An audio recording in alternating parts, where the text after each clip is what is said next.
Welcome to the World This Week, in which Consortium News looks at the week's global events. I'm Joe Lauria.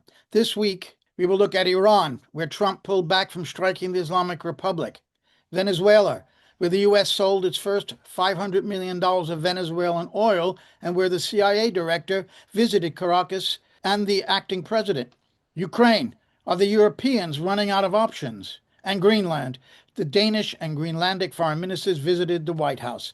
Our guest this week, Patrick Lawrence. Patrick is a Consortium News columnist. He's a former Asia editor of International Herald Tribune. He's been published in The New Yorker. He's the author of several books, and you could follow him and his work on his Substack, The Flautist. Patrick Lawrence, welcome to the first edition of The World This Week. Well, it's great to be here at the premiere, Joe. It's really great to have you, Patrick. So we're going to start with Iran. It looked like Trump was gearing up to once again strike Iran. People were talking about it happening Thursday in the middle of the night. It didn't happen. We then found out on Wednesday, of all people, Benjamin Netanyahu rang Trump and told him, don't do it, which I found perplexing at first. When we also heard that the Saudis and the Qataris and the Egyptians and Omanis, they all also urged Trump not to do that for obvious reasons. They wanted to avoid a regional war and being attacked, they being in the line of fire right there in the Gulf. However, Israel, why was Netanyahu suddenly getting cold feet when it was clear he's been pushing for 30 years for the U.S. to intervene against Iran, and he finally got a taste of it in June? And therein lies the answer, Patrick. We find that Israel essentially is scared right now to start this war because its air defenses are not ready. Yeah, I go back to June. You and I kicked this around yesterday. It prompted me to wonder why, right? I came up with 3 or 4 different reasons. The first, I think, is concern about the 12-day war in June. They took some very heavy hits. In this case, the Iranians have made it very clear, most recently at that UN meeting you mentioned today, very strong language. But even before today, they made it very clear they are quite prepared to respond from a position of strength, right? I read a report the other day. They have been opening up, I think they're called fire corridors, right? The trajectory lines where their missiles would go, right? So practical steps on the ground. I think this is one. The Israelis are coming to terms with the fact that they're not invincible. My second thought is that the Saudis have been making some very major adjustments in their regional relationships, notably with the Emirates. The UAE apparently backs a certain separatist group in Yemen, and this group was moving uncomfortably close to the Saudi border. And I think MBS, Mohammed bin Salman, has just decided this is enough with the Emirates and the UAE is Israeli relationship. Background here, Saudis are a member of the BRICS, I believe. And I think, stepping back here, I think this is, in a certain way the New World Order we often speak of is going to arrive. We're looking at a pretty major realignment in West Asia after many decades of relationships managed by the United States. I don't think we can leave that out. These are my thoughts. And my final one is already mentioned. I think the Israelis are beginning to realize the Turks, the other Arab states have all said no. This could blow up into a regional crisis that Israel simply cannot manage in the way it presumes it manages the region. These are my thoughts on it. Well, it's interesting. The New York Times also reported, and I found this surprising that they would report that the Gulf states are worried that if Israel strikes Iran and defeats Iran and doesn't in fact succeed in regime change and overthrowing the government in Iran, that would create a hegemony for Israel in the region. They're worried about Israeli Yeah, expansion, controlling the region. You yeah, talk about a new Middle East. Well, that's the one, obviously, that Israel has been trying to establish since 1948, and it continuously expands. But now we've reached a point where Trump in the White House, Netanyahu has a president who's doing his bidding in a way that no president has ever done before, it seems. And Israel is attacking 7 countries in the last year, I believe. Not only has devastated Gaza, as we've seen, and is continuing to encroach on the West Bank, but bombed Syria and Iraq and is bombing the entire region and Iran, of course, with Israel, with the United States in June last year. So the Gulf Arab states are worried about Israel actually becoming the dominant regional empire that it aspires to be. And Trump is on board with that project, clearly, or so was Biden, or else they would have not supported the yeah, genocide. But can the Gulf states stop Trump?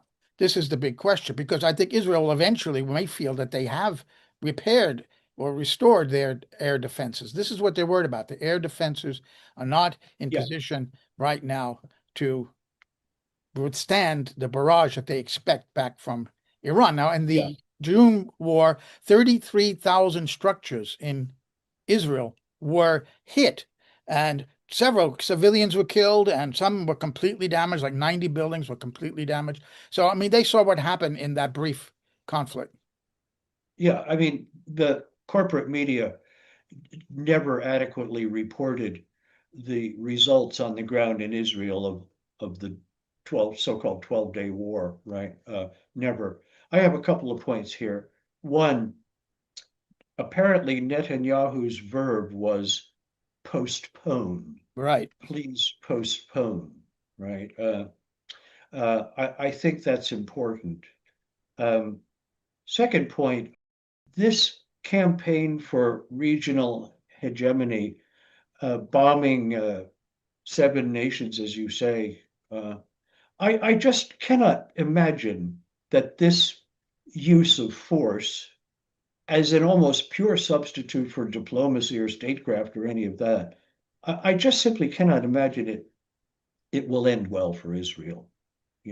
I think that Netanyahu and I suppose the right-wing government behind him, they don't learn lessons very easily because they're so, ideologues, they don't think, they believe, right? And Correct.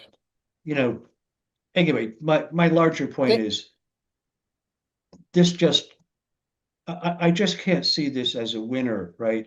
You're going to build alliances and new relationships in the region where you want to dominate by bombing them all. I Well, they don't want region, they don't want alliances. They want dominance. They want to be the imperial, regional imperial power with the global imperial power backing them. And I think, Patrick, I think it's wishful thinking to say that this is going to end badly for Israel. We have seen the United States lose every war since Vietnam, and yet they go back for more because they are so powerful and they enjoy the incredible global impunity that Israel enjoys regionally. And I don't see anybody stopping these two powers. Two people around the world are too scared of Israel and the United States. Why? Because of the impunity they have and because they have the firepower. They have regionally, Israel has the absolutely largest, most powerful military, and globally, the US still does. And I would hope that someday the United States and Israel will adjust and realize that the world is not too keen on their imperial behavior around the world and regionally. But I don't see that happening yet. So this comes down yeah. to, again, a standoff. Can the Gulf states stand up to Trump when Israel says we're ready now to hit? And I think that will probably come. I remember being asked on an interview, by the way, a couple of months ago by Jackson Hinkle. Everyone was talking that there was going to be a new attack on Iran. This was back in the autumn. And I said, no, I didn't think it was going to happen. I don't think Israel's ready. And I think that that is proven true now. They don't feel they're ready yet, but I think they will be. And so, what do you Hmm. think, Patrick? You think that someday Israel really will be able to be defeated in a war and then realize they've got to be a good neighbor in that region? I don't see it. Well, uh, the projection of imperial power, which is what we're talking about, whether we mean America's or effectively Israel's, the imposition of imperial power is by definition violent. Uh, people don't want to be dominated by a hegemonic power. So we're talking about a region that is being, I was going to say invited, forget that. They're being coerced or forced to accept perpetual violence. I just don't see it. I quite agree with you. It will go Israel's way for some while, but I don't think it'll ever be a settled question. And don't forget, a point we touched on a moment ago, relationships in the region are changing very rapidly, and the US structured and enforced order that we're all quite used to is slowly being bypassed. New relationships are forming. Notably, the Saudis, MBS is a rather restive character, if you ask me, right? But I have a question for you. Yes. Uh, what was the atmosphere? What was the scene at the Security Council today? Um, and what do you read into the very forceful presentation by the Russian Federation's ambassador to the UN? A rather strong language. Well, I'm glad it's a good segue because I wanted to move on to that happened on Thursday at the UN Security Council. But before we do that, just to put a final point on what we were discussing a moment ago, talking about the changing relationships in the region. Now, we saw, of course, from the beginning of the modern Middle East, the end of the British and French dominance of the region at the end of the First World War and the beginning of nation states, Palestine never becoming one, which is why we're still dealing with that issue. Out of the old Ottoman Empire, Palestine Hmm. really never became a state. But we saw then in 1956, after the Suez Crisis, the United States overtaking then Britain. Britain's Yeah. continued influence in the region. So the US has been the dominant power. But what happened a couple of years ago has been forgotten. But maybe now we're seeing the consequences or the results of that. China brought the Saudis and the Iranians together. And this was a major event at the time that didn't get all that much attention in the Western press, but did globally. They brought it together an accommodation between Saudi Arabia and Iran, the two regional powers in the Muslim part of the Middle East, which is everything except Israel, of course. And Yeah. they control both proxies. Obviously Saudi Arabia had their Sunni jihadists in Syria and elsewhere. Um, and Iran has their proxies, Hezbollah principally, and also militias in Iraq, and they were fighting one another in Syria. They were fighting each other. They've been at loggerheads in Lebanon, in Yemen, and all over. We see the whole region split between Iran and Saudi Arabia. Here was China coming in and bringing what was absolutely necessary to bring stability to the region was an accommodation between Iran and Saudi Arabia. And maybe now we're seeing the fruits of that as we see. So you're saying right now, Saudi Arabia doesn't want Iran to be hit. Where before, if you remember from that WikiLeaks disclosure, where a Saudi official said to the United States, hit the head of the snake, meaning Iran. Saudi Arabia, Yeah. like Netanyahu and Israel, were always urging the United States to strike Iran. That's over now. And I wonder if the Chinese intervention there is going to be like we saw the British and French fading, the U.S. taking over the imperial management of the region, and maybe not China being imperial, but bringing about a change in the relationship there. But I still Yeah. think that there's a long damn way to go, if ever, for the Yeah. Yeah. U.S. and Israel to behave themselves in that region. I remember so well, Joe, how shocked this, the Biden State Department, they were, they were, their jaws dropped. They just simply couldn't believe it. They were so gazumped, if I can use that word right. They couldn't believe what the Chinese had done. Wang Yi, the Chinese foreign minister now, I think his title was a little different then, is a superb statesman, right? But a little background, if I can take a moment. Um, Remember good old Javad Zarif, the I knew him Iranian foreign personally at the UN. minister? Yep. I Okay. knew him. Yep. Not only was he instrumental in the JCPOA, right? Or Yes. yeah, uh, The Iran but oil, the Iran nuclear deal. yeah, yeah, but Zarif had been working very hard for a long time to structure a regional security arrangement whereby the nations of the region would resolve their conflicts diplomatically by way of negotiation without resort to the Americans. Another, this was not a very popular idea in Washington. And obviously, Zarif only got so far with it. But I think the Beijing meeting between the Iranians and the Saudis was the fruit of that, right? And I want to ask you, when Soleimani was assassinated in Baghdad, my understanding was that one reason he was assassinated, and maybe the principal reason, is because he was transiting through Baghdad on his way to Riyadh to begin a real consolidation of relationships between the Iranians and the Saudi kingdom. Am I right about that? That's correct. That Yeah, may have been a principal reason for the timing anyway. I'm sure they had Soleimani in the crosshairs for a long time, but that may have yeah, been a main reason for it. By the way, Trump liked to boast that he defeated ISIS when it was, in fact, Soleimani did way more, and Iran did way more with their militias in yes. Iraq and Hezbollah to defeat ISIS. The United States fought two wars with ISIS in Iraq. They fought it. Why? Because they had the government they wanted. They installed a government in Baghdad. So ISIS was a threat to their government. In Syria, they wanted to overthrow that government, so they backed ISIS to Yeah, overthrow Assad. If you know, there's the famous and forgotten leaked audio of John Kerry, Foreign Secretary of State at the time, on the sidelines in 2015 of the UN General Assembly, meeting with some Syrian exiles in New York, and he tells them we were watching ISIS advance towards Baghdad. They were going to take over and overthrow Assad, and then the Russians came in and Putin stopped I them. remember that so well. That was another moment when the Americans were absolutely flat-footed. November of September 30th, 2015, when the first Russian sorties started bombing. Wait a minute, you're bombing our people. Yeah, exactly. Exactly. That was, the funny thing is, Putin just 2 weeks earlier at the General Assembly made an incredible speech. He was there in New York last time. And he said, let us join together the way we did in the Second World War, the Soviet Union and the United States, to fight a common enemy in Russia.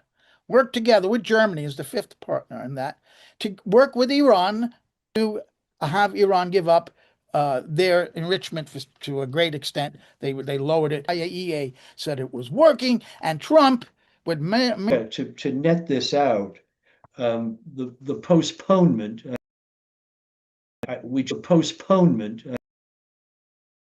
just now. yes, The postponement of this attack, and I gather it was looking pretty imminent. They've dispatched the Abraham Lincoln yes. carrier group from where was it? It East was in East Asia? Asia somewhere. It was far away. Yeah. Yeah.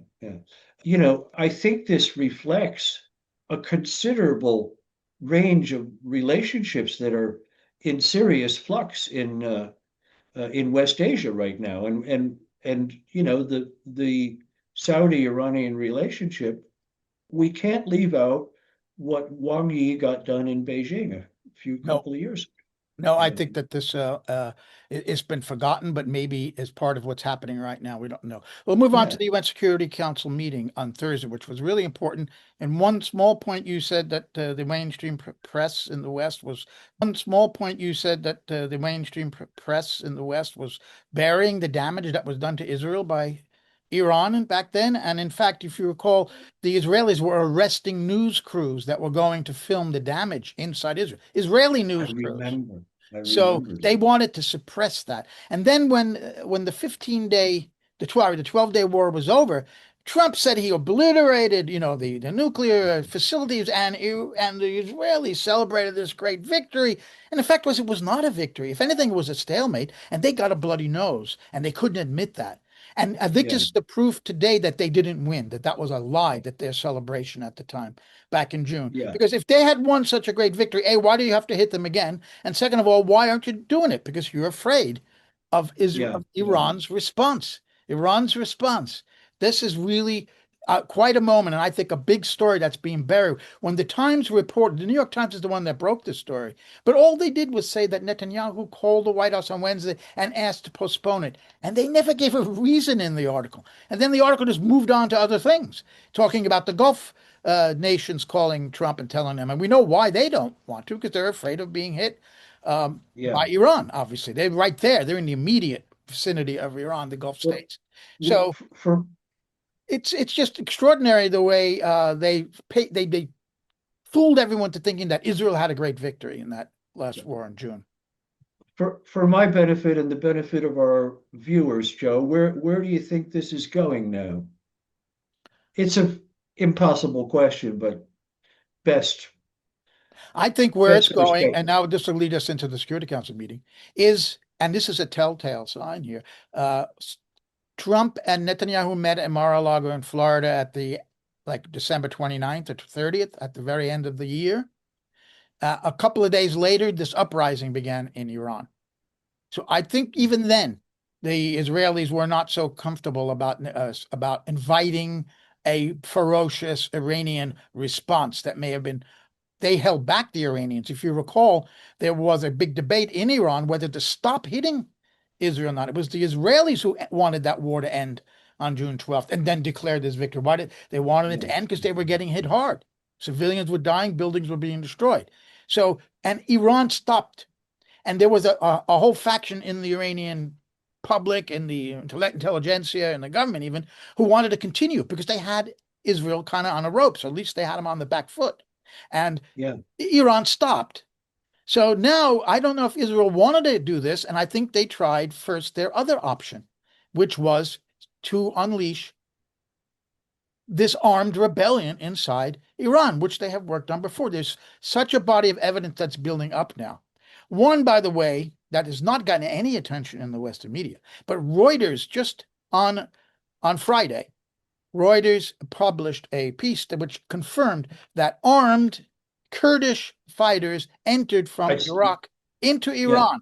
And Turkey apparently alerted the Iranians that this was about to happen, and the Revolutionary Guard Corps was able to meet them and apparently defeat them, drive them back. There's really no reporting on what exactly that I've seen what happened, but they stopped them, it looks like.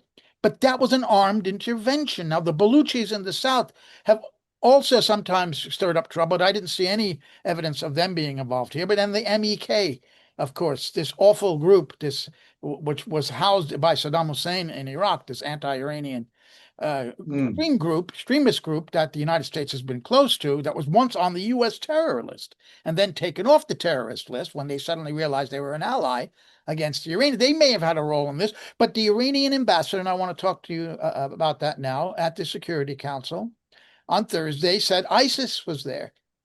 Now, we know that the United States and Israel has had kind of a relationship with ISIS. I mean, uh, yes. and would it be surprising? Like I said before about John Kerry, ISIS in Syria, right?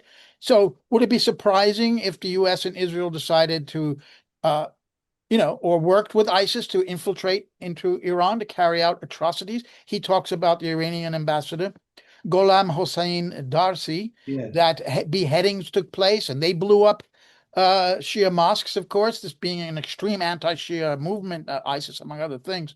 And so therefore, this other evidence being uh, armed groups coming into the country, shooting at the soldiers, at the police.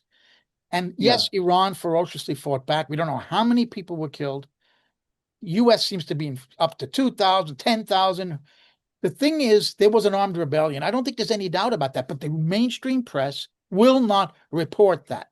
And to the shame of the UN, was Antonio Guterres, the Secretary General, put out a statement on Wednesday calling for the Iranians to stop the Iranian government to stop their violence. Never mentioned violence on the other side. And Yeah. his spokesperson at this meeting, his representative, the Undersecretary, Assistant Secretary General for Africa, I don't know why they chose her, but she represented the Secretariat at this meeting on Thursday, and she also said the same thing and only repeated that Iran claims that these are as an armed rebellion. Now, the United Nations is supposed to be a neutral body Patrick? Why aren't they investigating, at least take seriously what Iran is saying, and try to tell the world neutrally what exactly is happening in Iran? Note your verb, Joe, is supposed to be, right? The UN is supposed to be. You served at the UN longer than, Well, I was a many. correspondent for 25 years there. That's right. Yeah, that's right. That's right. You touched on the media. I've been watching all week. How are the lump under the blanket is getting so large? What in hell are they going to do with it? Pretending, because you go on independent media and social media, and the videos are all over the place, right? Finally, the Times today, I find it sort of bitterly amusing, finally addressed this, and you got to leave it to the Times. They said there's a there's an enormous amount of disinformation floating around on social media. That's the byline was Stephen Lee Myers. He used to be in the Moscow bureau, um, and is now a disinformation correspondent. Let me advise your listeners: if you see Stephen Lee Myers' byline, read it carefully. He's an expert in disinformation. You just said it. Yeah, yeah. Well, this is the disinformation story. We are going to disinform you in the name of combating disinformation, right? And that's what this was. Just a blanket dismissal of somebody in a comment thread to one of my consortium columns noted the other day this line from Orwell: "The parties last and most essential command is do not believe what you see with your own eyes," right? And that's what we're being invited to do, right? Exactly. Anyway, that's Iran. Uh, So, one of the other pieces of evidence, by the way, that the U.S. And is the U.S.'s role in stirring up this attempt to overthrow the government violently was the words of none other than Donald Trump. He went on social media, and you got to love him because the guy is the most transparent president in my lifetime. I can tell you, maybe in the history of the United States, because he said, "Get up there and take over your institutions." he, he's he's just doesn't understand how it all works, does he? But is that a call from the leader of the most powerful military power on No, it's earth it's to the call overthrow from your a government, take over your institutions? it's the call of an exceedingly aggressive New York property developer. Yes, who got the keys to the White House somehow. That's right. I'm going to screw you, and I'm going to tell you right now, I'm going to screw Well, you. Right? you gotta love him because look, we're going to talk about Venezuela in a moment too. But remember, you recall the invasion of Iraq 2003.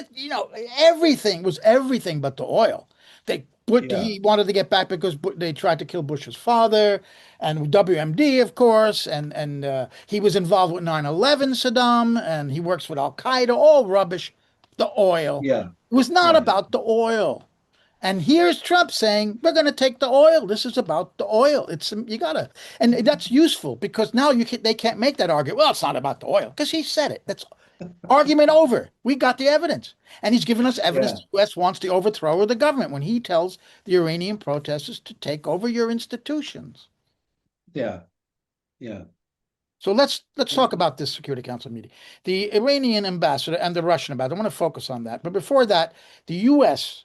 Mike Waltz, if you recall, our viewers may recall, he was the national security advisor. yeah.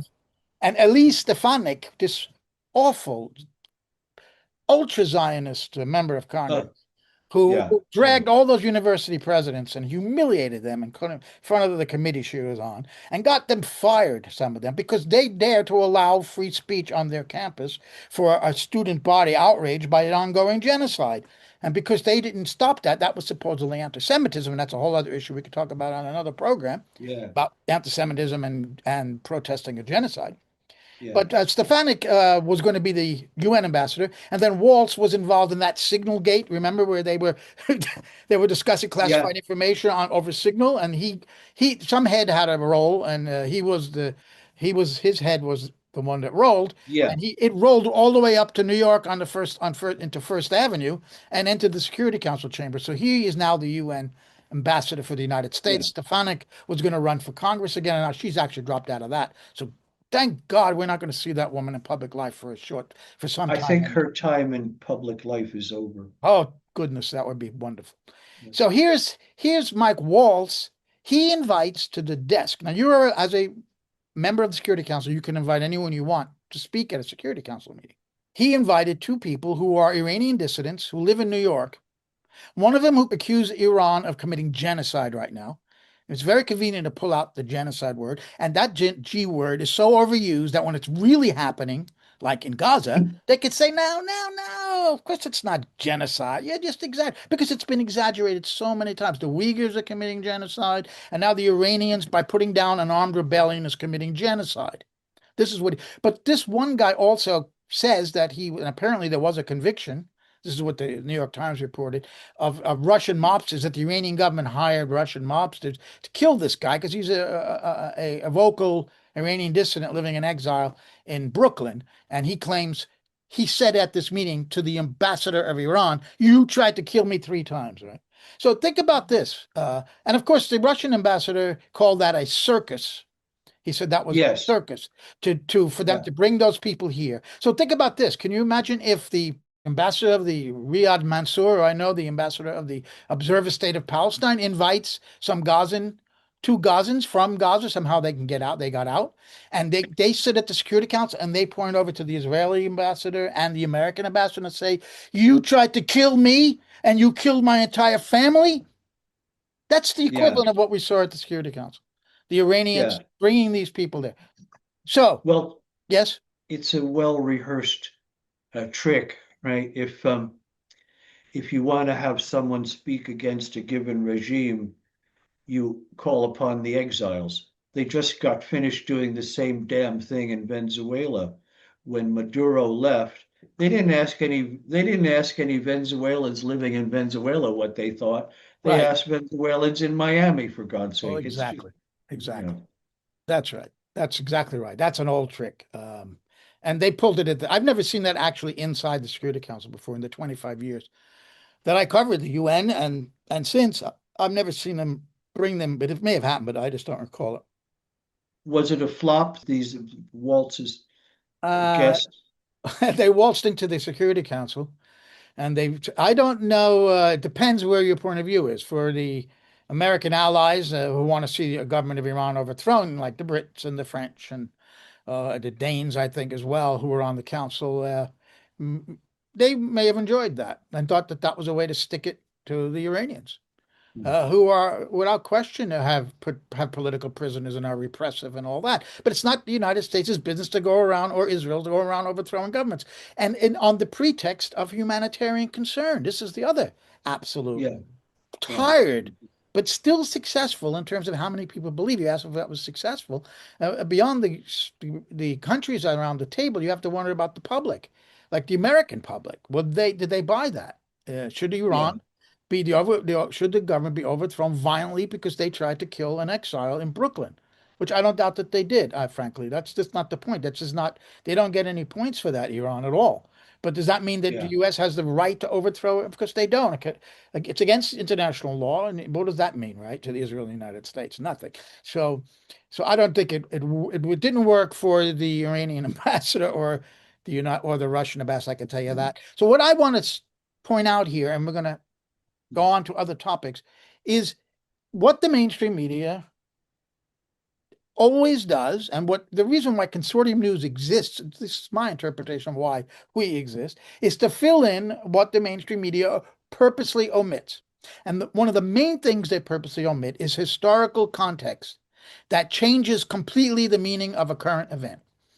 So, yes, for very much. example, the Palestinian and Israeli conflict. If you don't go back to 1948 and talk about the Nakba and how Israel was established and how we were in a continuum since then of ethnic cleansing, and there's been lulls, it's slowed down, it's sped up, and it really sped up on steroids in the last three years in Gaza. Clearly, this Mm, unbelievable genocide, even beyond maybe the wildest imagination of Ben Gurion and Moshe Dayan, that this would one day, with these kinds of sophisticated weapons that Israel has, they couldn't dream of, would be have taken this kind of unbelievably devastating assault on the people of Gaza. Yeah, So that yeah, might even surprise and maybe even shock them. But anyway, if you cut that part of this his story out, it just looks like two equal parties fighting, and it's a war, not an occupation, not a country that has legal right, international law to fight against an occupation. And of course, Ukraine being the other one. If you don't go back to at least 2014, you can go back to 1947 when the U.S. started working with Nazis openly, according to U.S. government study,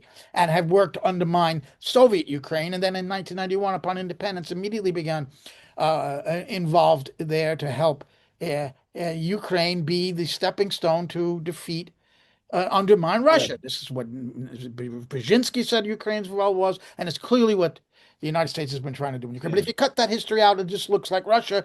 Putin woke up one day because he's an imperialist monster, decided to invade Ukraine for no reason whatsoever.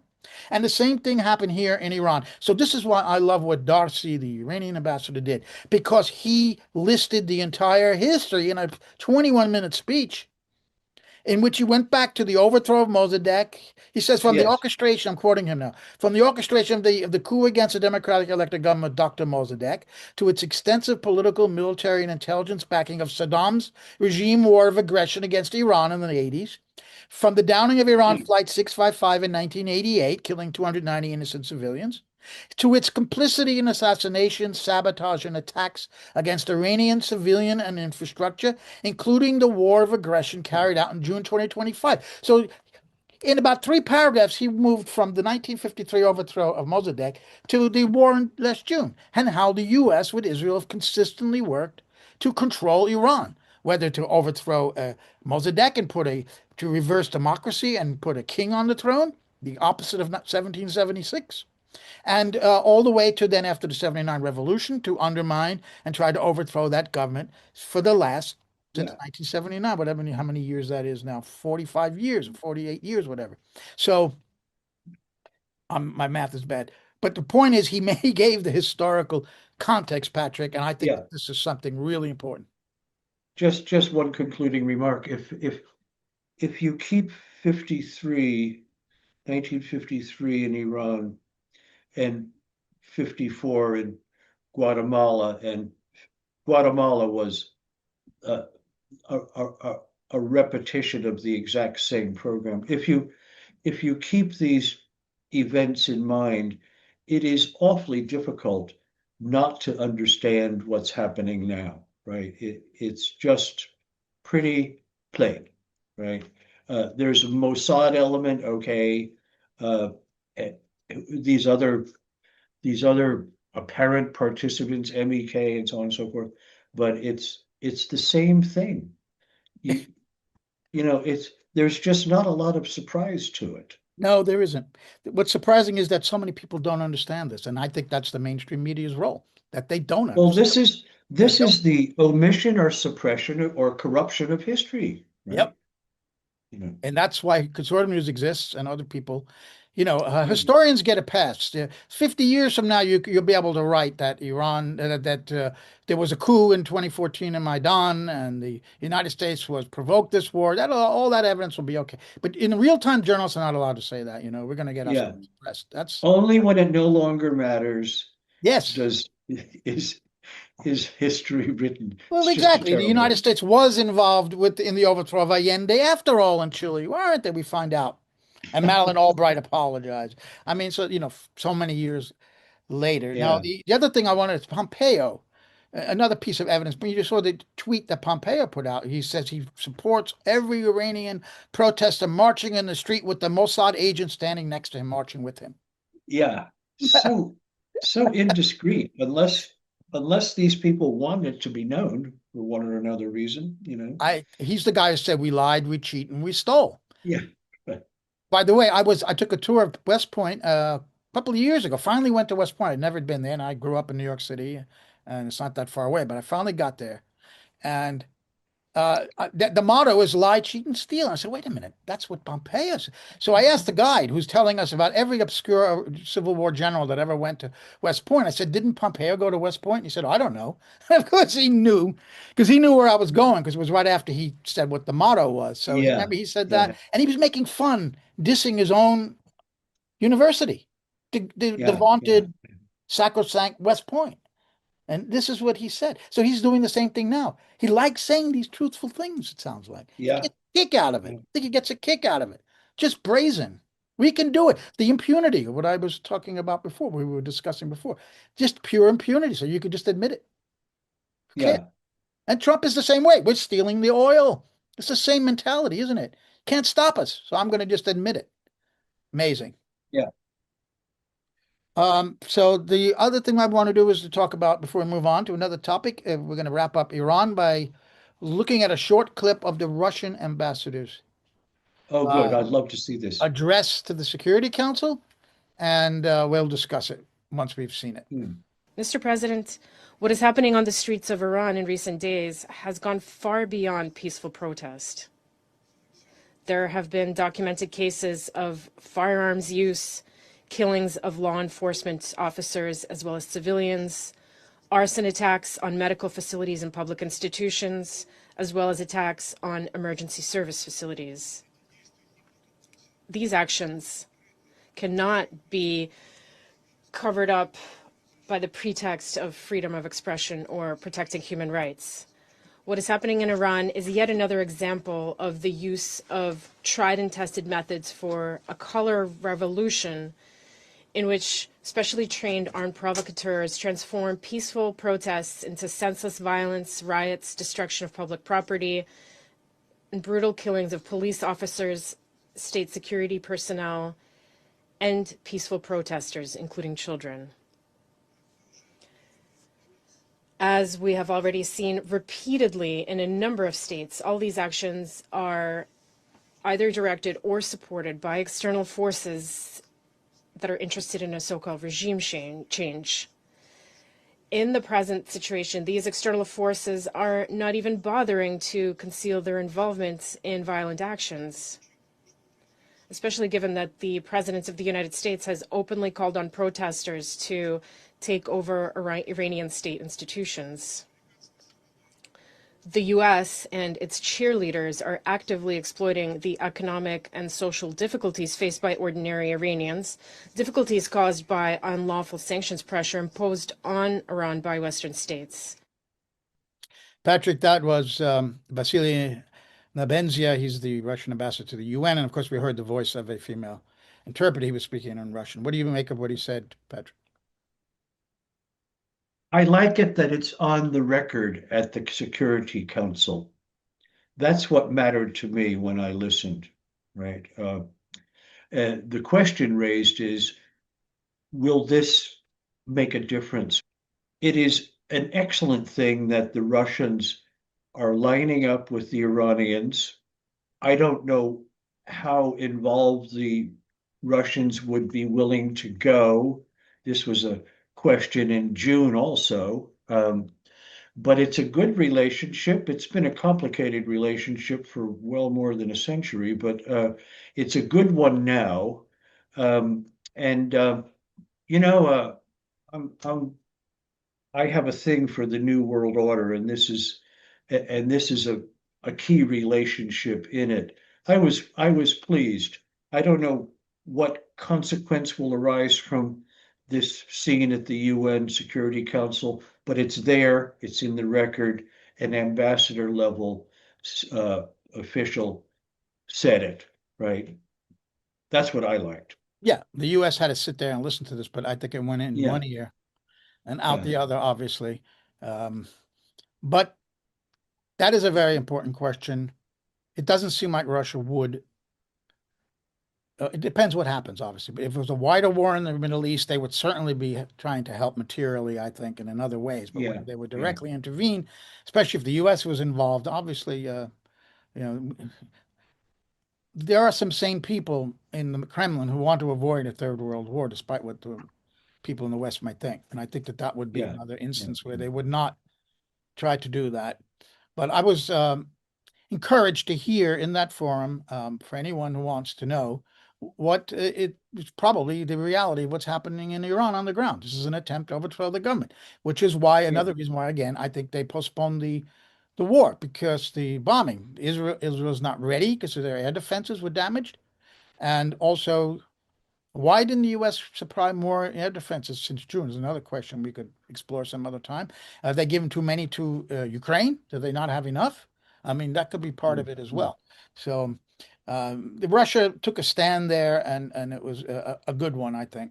And I'm Yeah. glad that Yeah. that needed to be reported. I reported at length his remarks, as well as the Iranians, because that, of course, is minimized in the mainstream reporting, and the Iranian given the historical context as well.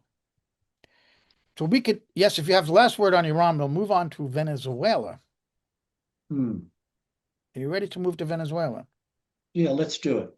All right. Well, there's two things I want to talk about. One, John Ratcliffe, the Central Intelligence Agency director, was in Caracas on Friday, it seems, to see Delcy Rodriguez, who is the acting president of Venezuela. And at the same time, the United States announced that they had sold $500 million. Is that what it is? Yeah, $500 million 500 worth million. of Venezuelan oil. Yeah. That so Trump announced it's about the oil. A lot of people thought that meant the American oil companies were going to go in. He had a meeting last week at the White House. The ExxonMobil CEO came out and said it's not possible. It's uninvestable. So everybody thought, you see, the U.S. can't control the oil. But in the meantime, the Energy Secretary of the United States had already said before that meeting with the oil executives earlier that week before last, that the U.S. was going to control the production and sale of Venezuelan oil. And now the CIA director is there talking. What do you make of this? Yeah. I thought the Ratcliffe meeting with interim President Rodriguez was really quite revealing. The question that Rodriguez is now on the record willing to cooperate with the United States. Collaborate. Good, yeah. In many the list of questions apparently ran to intelligence sharing, economic stability, that's code for who knows what. Venezuela will no longer be a safe haven for America's adversaries. We don't know what that means either. And agrees to give Venezuela's oil to the Americans. The coverage of this was really interesting. To me, the question raised is, who is this woman? What is her purpose? Is her purpose to defend? I have an answer to this question, but I just want to pose it. Is her purpose to defend what remains of the Bolivarian Revolution in the face of overweening power? Or is she proposing herself, or has she already proposed herself to serve in a role as some kind of comprador and sell out the republic? My answer is the latter. I think at this point, the quotations coming out of the White House, Trump and that silly press secretary of his, full cooperation. We're delighted. We're confident that she's going to do everything we want. She's meeting all of our demands. Now, she turned around and gave a sort of State of the Nation address in the National Assembly and was breathing fire. We are challenged by a nuclear armed state, and we cannot stand for this. We will stand up to them diplomatically. I was interested in the adverb, right? We will stand up to them, et cetera, et cetera. I think her function is to. I think the Americans, beginning last summer, I'm reading, began to assess the fabric of Venezuelan society couple of things here. One, it's now evident the Venezuelan opposition, there's no such thing. As the Times delicately put it, the opposition is not present. Interesting, right? There never has been one. Juan Guaido and the Nobel winner and her surrogate. Yeah, there's no opposition, right? Two, the Americans are not the slightest bit interested in Venezuelan democracy, right? These are now admissions, right?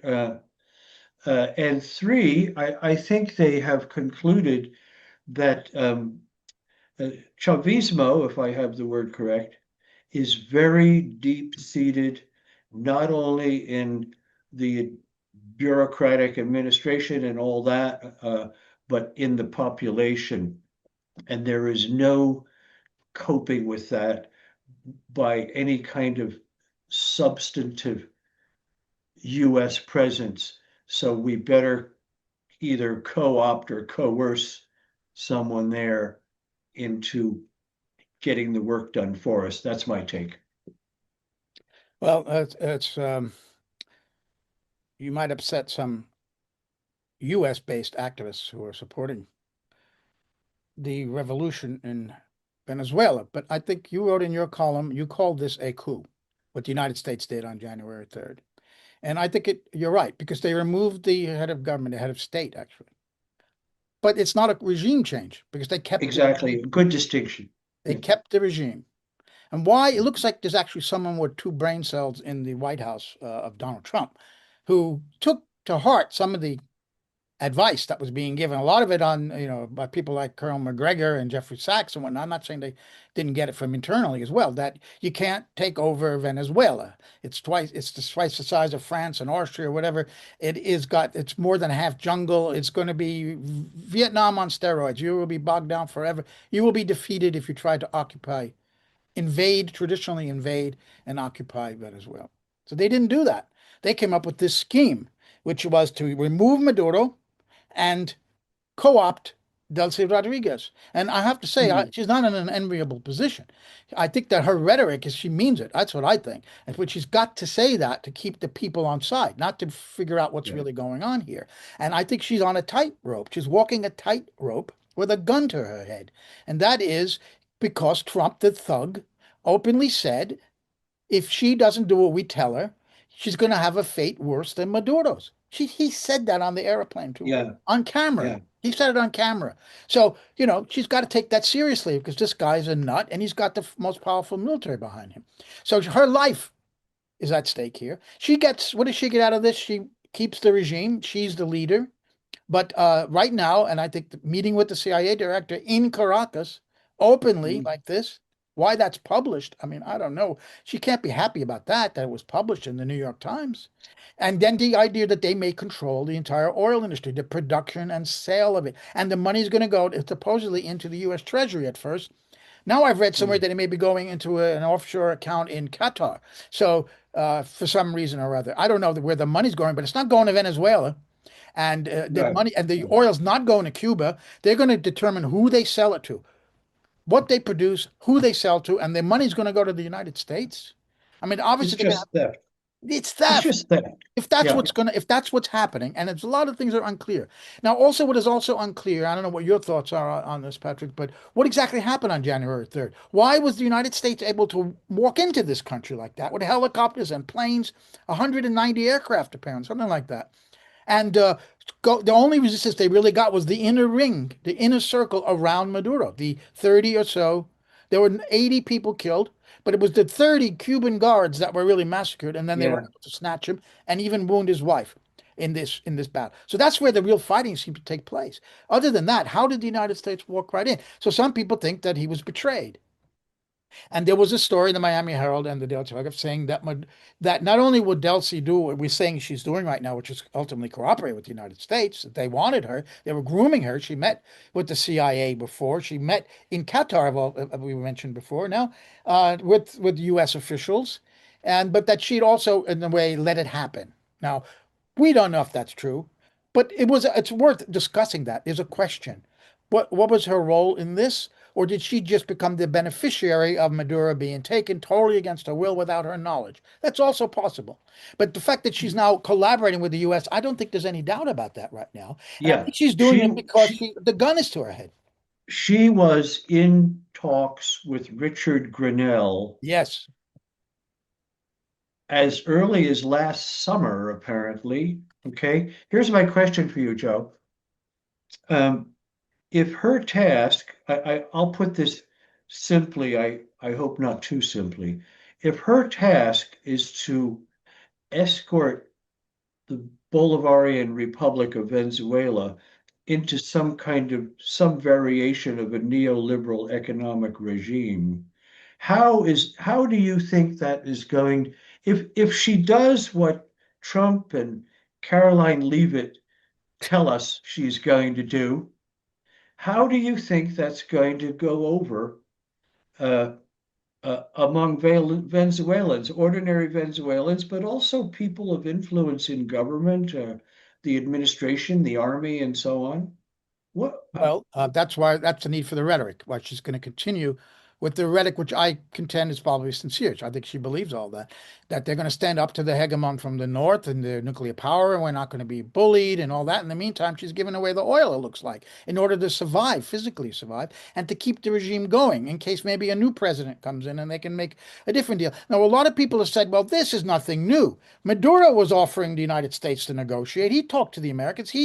Yeah, what Maduro said was he was willing to have the Americans come in and invest in the oil industry in a Yeah, traditional way where a country that owns the oil, even a nationalized oil industry, offers concessions to right, private right. foreign oil companies to come in and build the infrastructure to even run the thing. But there's a concession, they'll get a percentage. That's negotiated. That's different than what it looks like is happening now, that the US is I know. controlling the whole industry. That's not what Yeah, Maduro was offering, which is maybe why Maduro is in a jail in Brooklyn, New York right now, and not yeah.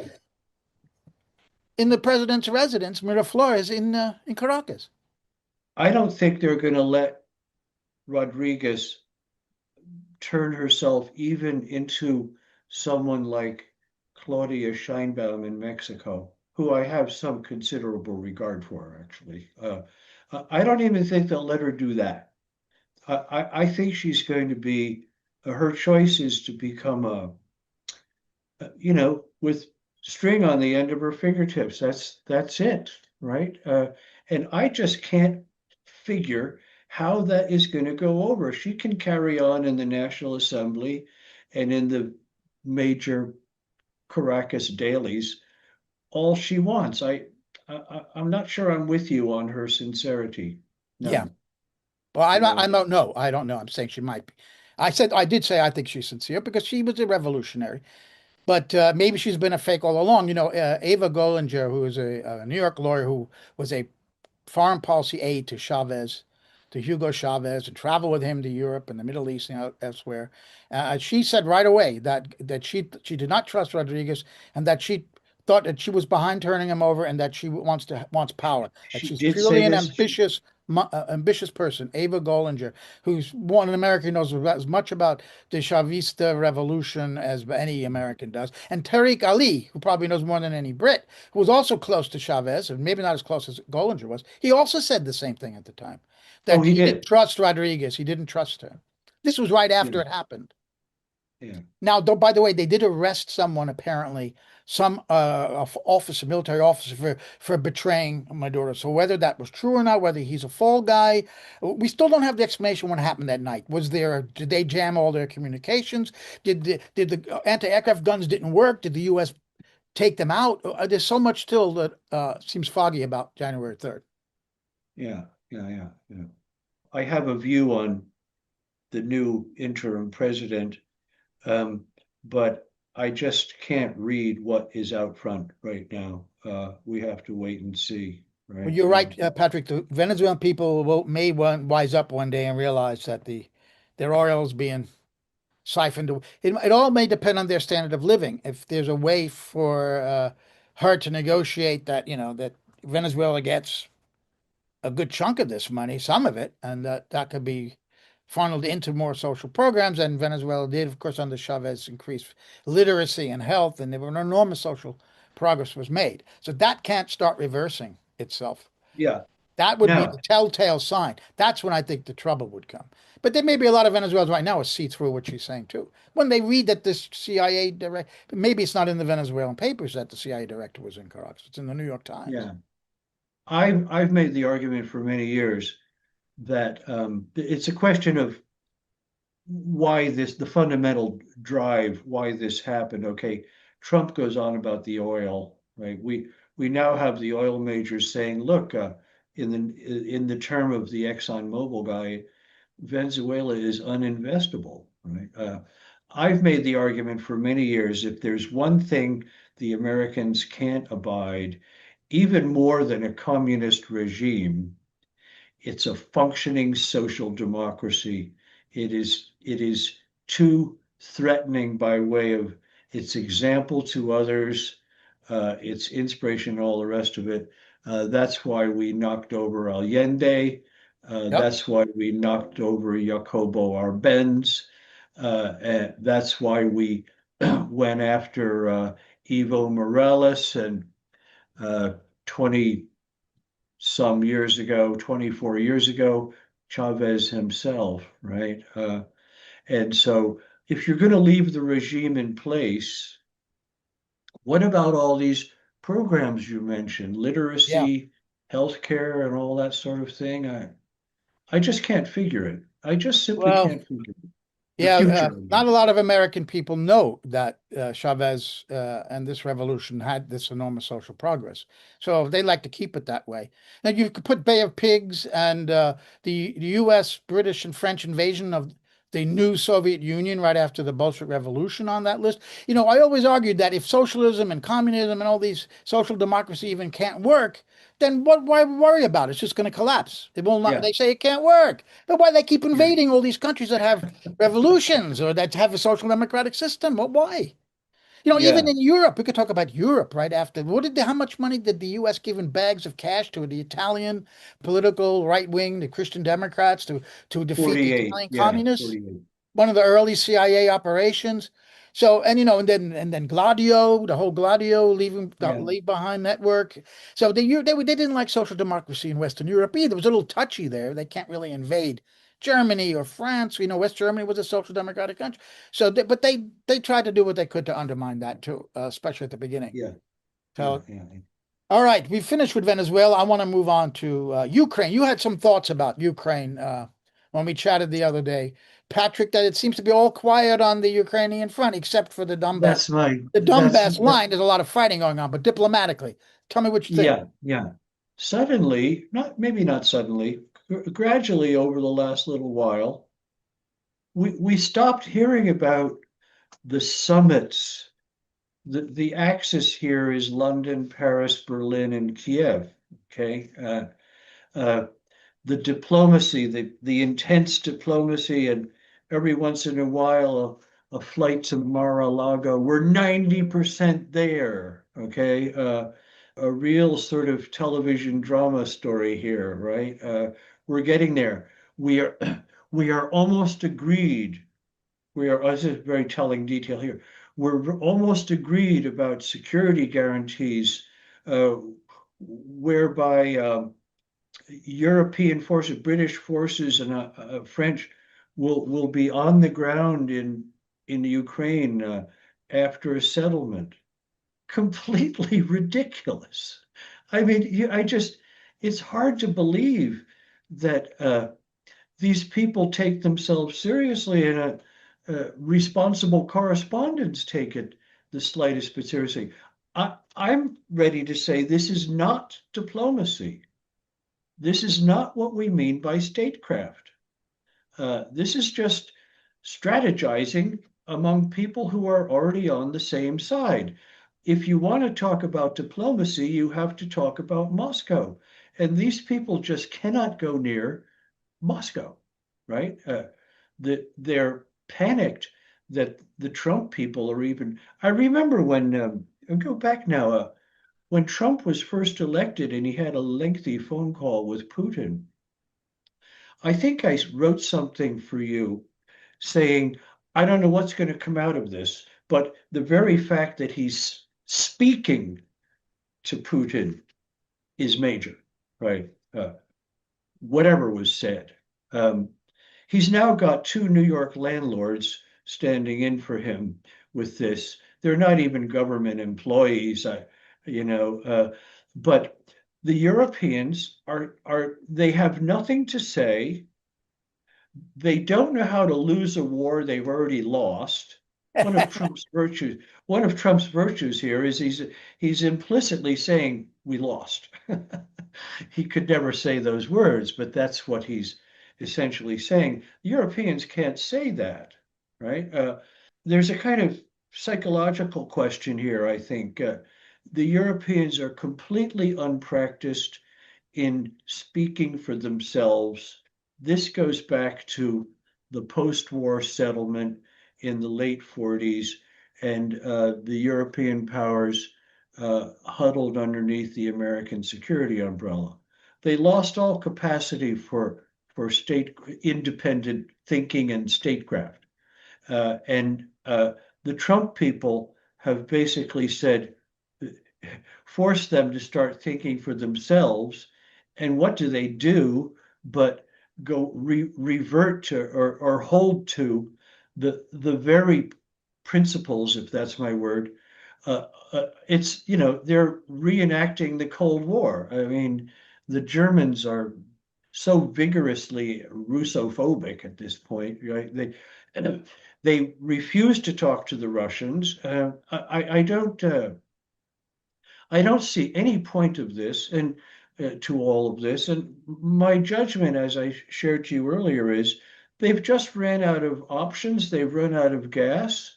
And I think they're going to get what they want, which is that this war goes on and on and on for in the service of various interests, but also in the service of ideology, visceral Russophobia, and bankruptcy in the capitals of Europe by way of competent statecraft. They're not capable of it at this point because they haven't had to conduct themselves independently since 1945. Well, de Gaulle, perhaps Adenauer,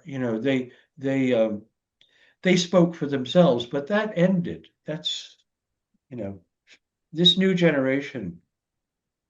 I asked Perry Anderson now, the New Left Review guy, once, how come the Europeans cannot stand up and speak for themselves?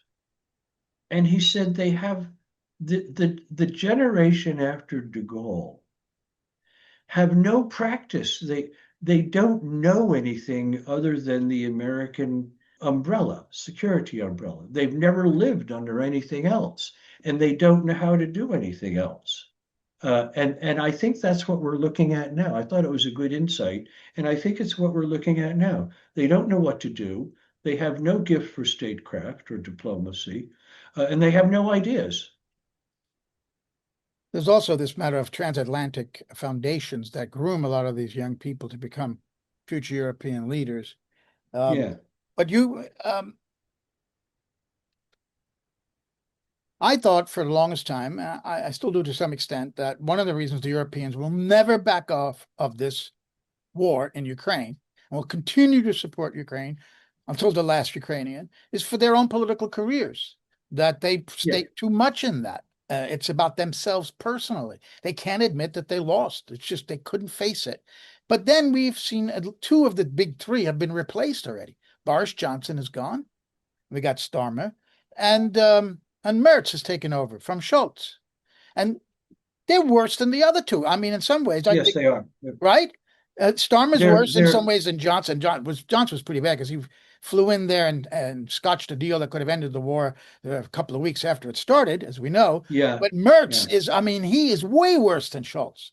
He's just a horror show, this guy. So it's like I thought if we get new leaders there, then they could ditch it and say, well, this wasn't my war, like Trump's trying to say, although it was. But he's trying to say it's not my war, so I want to end it. I thought maybe we'd get new leaders in Britain and in Germany. We still have Macron. Macron was the only one that was willing to talk to to Putin. You might remember he flew there a few times. Nobody else would even talk Yeah. to Putin, but yet it's worse. It's worse now. All of these people, Starmer, I have nothing but contempt for him for what he's done to the Labour Party post-Corbyn.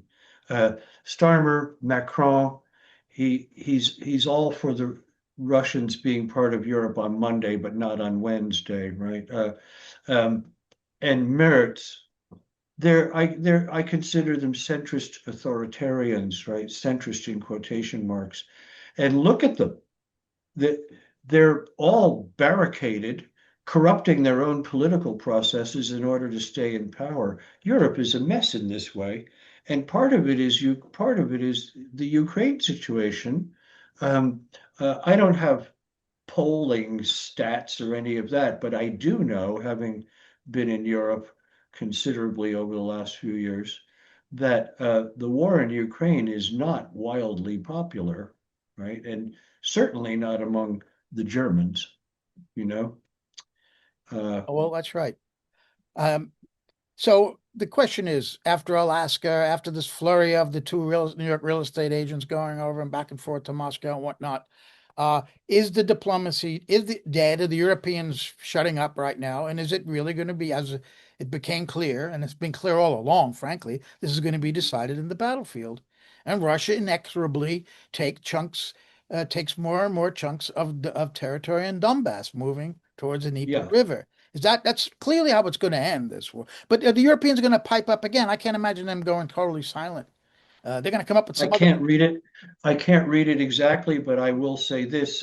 I'm entirely confident the Russians would greatly, greatly prefer a diplomatic settlement.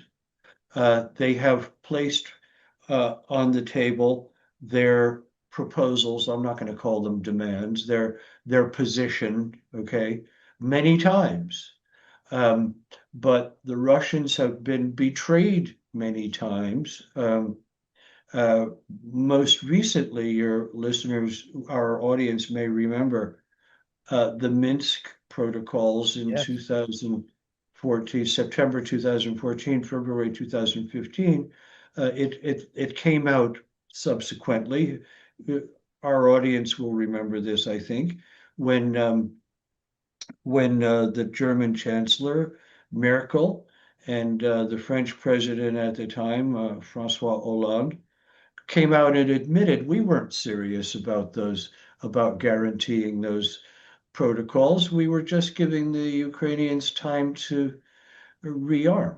That's right. That was a very personal betrayal for President Putin because he was actually at the table in Minsk.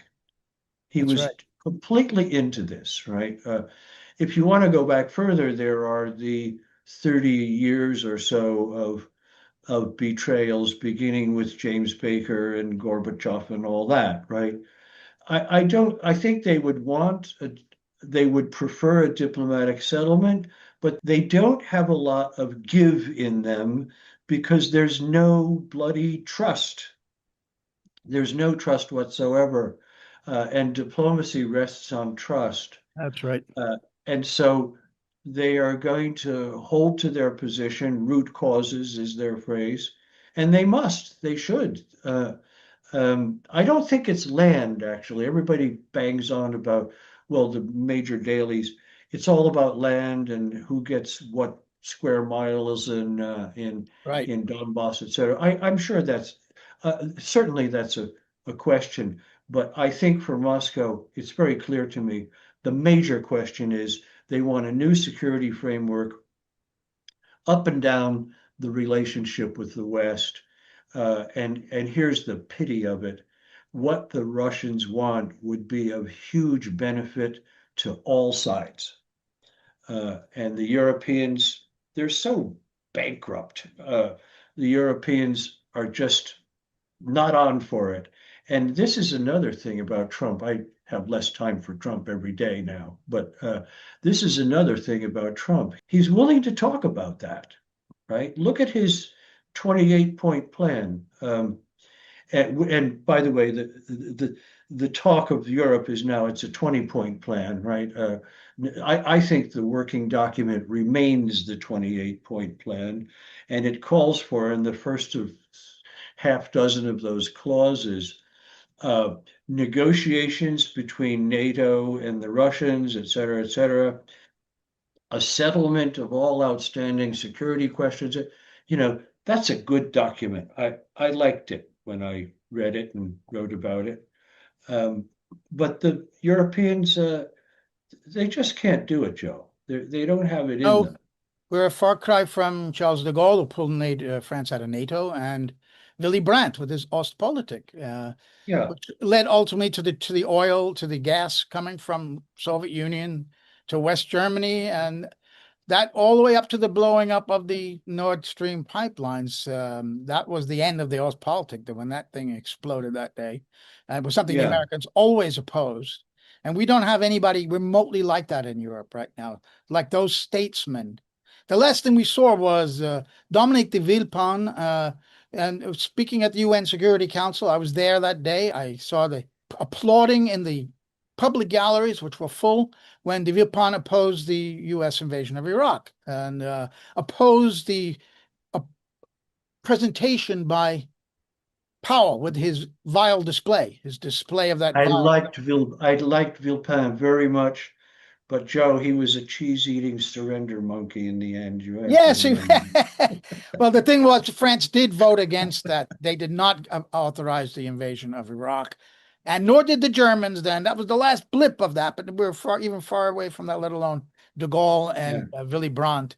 So speaking of NATO, I think that you're absolutely right. This war is not about every inch of territory. It's about those treaties in December of 2021 now. That's 4 years ago.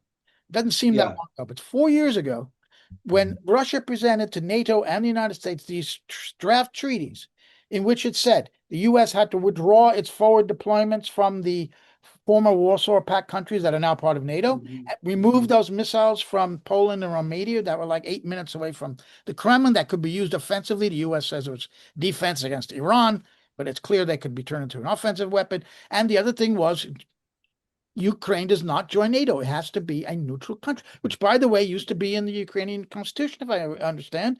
It's not something crazy. Austria is neutral. It's Yeah. worked there. Ukraine could be neutral. That's all they want. If those treaties were negotiated then, he would not have invaded. He said, either you No, negotiate this or we're going to take technical/military means. That's what happened. They wanted the war. I've argued this many, many times in many places. The U.S. and Joe Biden wanted that invasion. They needed that as the way, for the reason to put the economic war, to start the economic war, the proxy ground war, and the information war. And the U.S. is losing all of them. Only the information war, sort of, as you just said before, it's not that popular in the U.S., in the Europe anymore, Ukraine war. I don't know how many I don't yellow think and blue so. flags, how many yellow blue flags do you see in New England right now when you're going around those towns, as you It's did? funny you mentioned that. When Kara and I are driving around and we see a Ukrainian flag, it's very rare now, but we look at one another and say, "Oh dear, one of those," you know. A And it's holdout. So even the information war, they're probably losing right now. So the whole yeah. thing's been an utter disaster, but they can't admit defeat. Look at Vietnam, and just one example. The Pentagon Papers was all about the reason why Ellsberg leaked it is because they knew they'd lost that war for I years. was I was wondering in your pages, I don't know how long ago, a year and a half or two, what happens when uh, somebody loses a war it cannot afford to lose, right? And I wasn't thinking of the Russians. To them, I'm right on with the idea that I'm right with the idea that it's a serious existential question for them.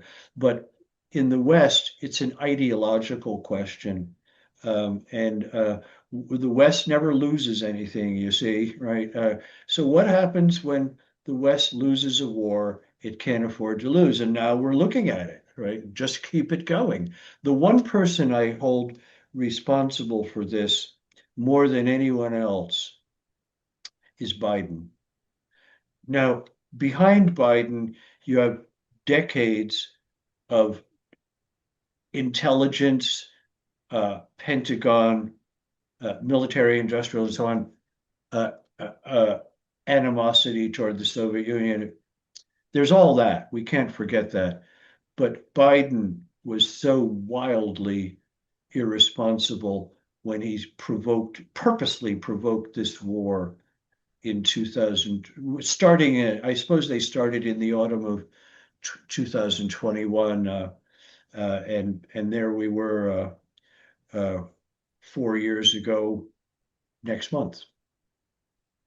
Absolutely, absolutely awful. Mhm. So, we will now move on to the last topic for today's show, and that is Greenland, and that ties in with NATO Hmm.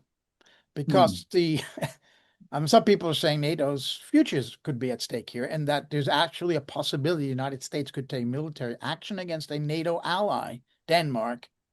And the foreign ministers of Denmark and of Greenland were both at the White House, and they had a lot Yes. of talks there and came to nothing. They have fundamental disagreements. The U.S. officials said nothing, but the Danish and the Greenlandic foreign ministers both spoke to reporters outside the White House, and they said they basically said there's no agreement right there. So we don't know where this is Yeah. headed. Where is this actually headed? The inner McKinley, the President McKinley that Trump carries inside of himself seems to be coming out. Even in his inaugural speech last January, a year ago this month, he started talking about taking over Canada and Greenland and all this.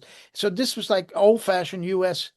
imperialism. And even the New York Times Yeah. editorial pages are calling him imperialistic, you know?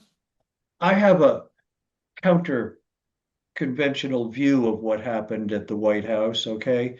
They Okay. got nowhere with Trump, absolutely nowhere. In fact, he dug his heels in. I don't have direct quotations, but he's still on for we'll do this the easy way or the hard way, Right. right? We must have Greenland. I liked very much what we were hearing out of the Danes and the uh, Greenland leadership afterward. This cannot happen. We will not accept it, etc.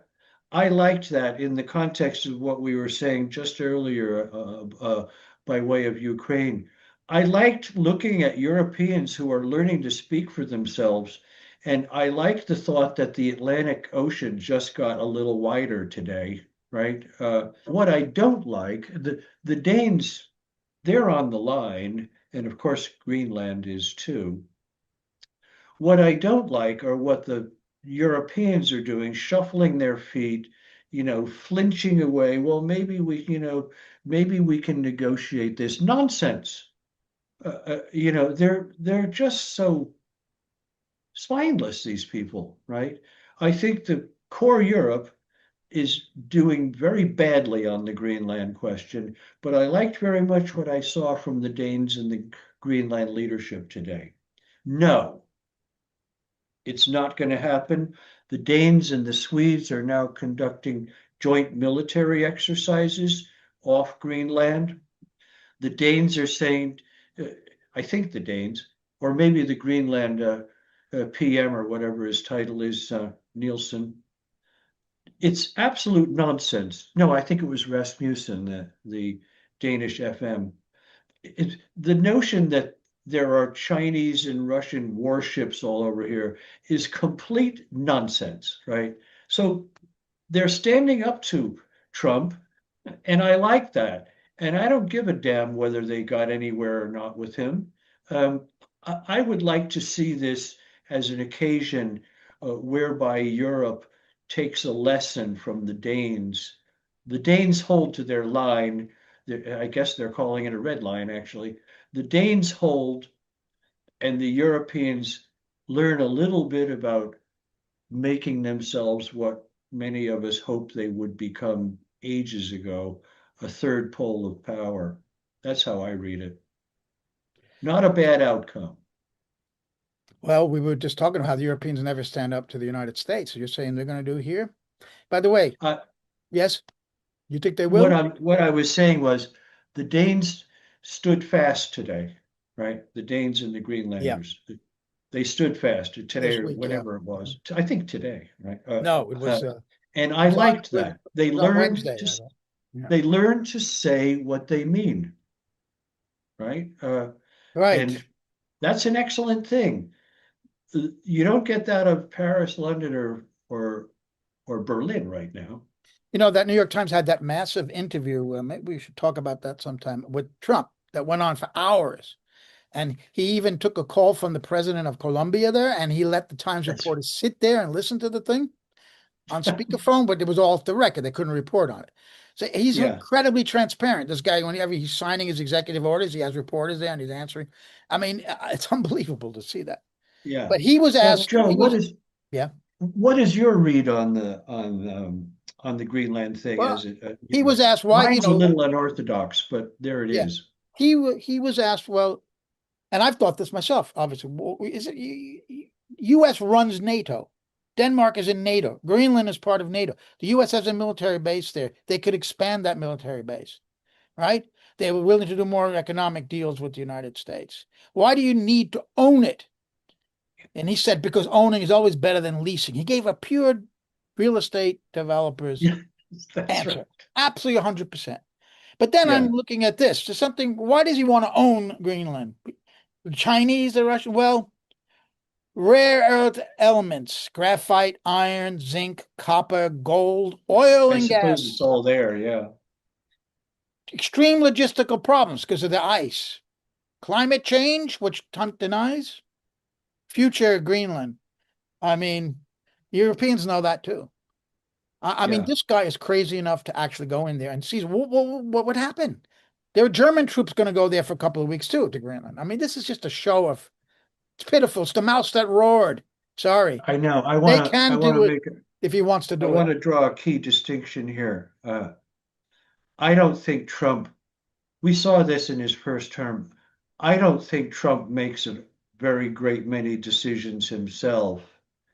The decisions are made behind him, and he is powerless to do anything other than say, yes, that's what we're going to do right now.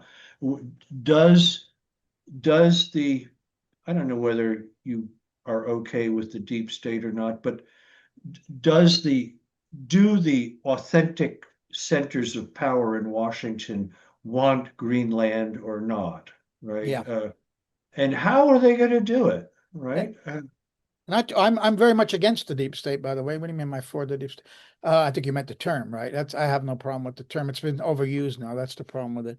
Well, it's up Yeah, to corporations too, who might be interested in mineral companies and oil export companies who might be interested in the rare earth elements, the graphite, the iron, the zinc, the copper, the gold, the oil, and the gas. They're part of they I have their ways into the deep state. So I think that the U.S. is definitely eyeing that place, but it took an outrageous showman like Donald Trump to actually stated that they're going to take it, and then he might actually do it. They I might think like that very much to have a complete out of control maniac like this who can do things like take I, Greenland. I think we I think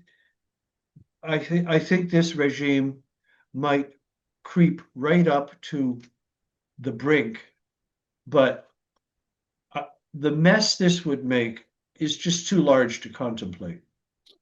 Well, let's talk about that mess. Would NATO collapse? I don't know about that. U.S. Um, controls NATO. yeah, more broadly, the transatlantic alliance, right, which is quite a bit more complex than NATO alone. And you know, it would be a major breach right down the middle of what we call the West, right? Yeah. And I don't know. I just don't see that. It's too large. It's too. Well, you mean the It's land mass is too large? well that alone, but it's too. It's just too large a move and too great a mess Yeah. would result in I it. don't know. I mean, if you look behind your head on the map behind your head, Greenland looks larger than it actually is because of the type of map that is. But it is a Yeah, huge landmass and it's always covered with ice. I'll tell you this, if Trump takes it over and it becomes part of the United States, President Newsom will not give it back to Denmark. That'll be a fait accompli. And yeah, I think he's crazy enough to do it. And people like Miller in his administration was an out and out Nazi, in my opinion. yeah. I I mean, know he's. really. Patrick Joe, Lawrence, I wanted to thank you. Your final words, because we've yeah, gone around the maybe globe and in a future program, Joe, we've kind of lifted the rock here. In a future program, maybe we should consider exactly where power resides in the Trump regime, right? Good idea. Definitely could be a topic. Geopolitically and everything, right? Who's That would making be these decisions? that could be a very interesting discussion. And we Yeah. will leave that for another time. So again, I want to thank you and I want to thank our audience for spending this time with us to go around the globe in this. I'm delighted, Joe, and Yeah. thank you for having me. You're It welcome. was a pleasure. So Okay. for the world this week, this is Joe Lauria saying goodbye. Get out your notebook. There's more. If you are a consumer of independent news, then the first place you should be going to is Consortium News, and please do try to support them when you can. It doesn't have its articles behind a paywall. It's free for everyone. It's one of the best news sites out there, and it's been in the business of independent journalism and adversarial independent journalism for over 2 decades. I hope that with the public's continuing support of Consortium News, it will continue for a very long time to come. Thank you so much.